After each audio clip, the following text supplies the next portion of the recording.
तर संभाजीनगरमध्ये अवकाळी पावसामुळे शेतकरी हैराण झालेला आहे। शेतकऱ्यांचं पिकांचं नुकसान झालेलं आहे। पैठण तालुक्यामध्ये घरावर या वादळी वाऱ्यासह येणाऱ्या पावसामुळे झाड कोसळलं आणि थेरगावकरांना पावसानं अक्षरशः झोडपून काढलेलं आहे। आपण पाहतोय संभाजीनगरमधली ही दृश्य।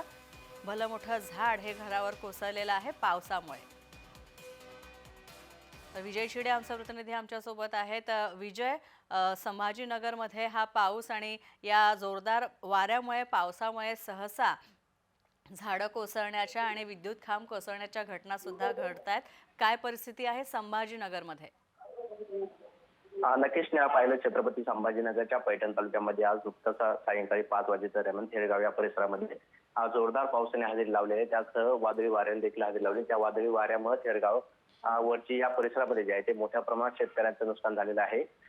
थेरगाव आणि वरजी या परिसरामध्ये असणाऱ्या शेतकऱ्यांच्या घरावरती अनेक झाडं जे आहेत ते देखील कोसळले आहेत। तर शेतामध्ये असणारे पिकांचे डाळिंब असेल, मोसंबी असेल ही देखील जमीनदोस्त झाली आहे। तर काही शेतकऱ्यांच्या शेतामध्ये असणारे शेडनेट मिरचीचं सेट, शिमला मिरची असणारे पिकाचं देखील जमीनदोस्त जे आहे ती झाली होती। त्यामुळे शेतकऱ्यांचं लाखो रुपयाचं नुकसान जे आहे ते आता वरची थेरगाव या परिसरामध्ये झाल्याचं पाहायला मिळत आहे। तर पैठण तालुक्यातील अनेक भागांमध्ये जे आहे ते अवकाळी पावसाने हजेरी लावली। वादळी वारा असल्यामुळे त्या ठिकाणी जर पाहायला गेलं तर तब्बल 100 पेक्षा अधिक घरांवरील पत्रे जे आहे ते देखील उडून गेलेले आहेत। त्यामुळे या परिसरामध्ये मोठ्या प्रमाणात नुकसान झालेलं आहे। तरी आता महसूल विभागाने तातडीने या नुकसानीचे पंचनामे करून शेतकऱ्याला आर्थिक मदत द्यावी अशी मागणी आता वरची थेरगाव परिसरातील शेतकऱ्यांनी केलेली आहे। स्नेहा, धन्यवाद विजय या सगळ्या माहितीबद्दल। तर आपण पाहतोय संभाजीनगरमध्ये शेत पिकांचं मोठ्या प्रमाणात नुकसान झालेलं आहे अवकाळी आणि वादळी पावसामुळे।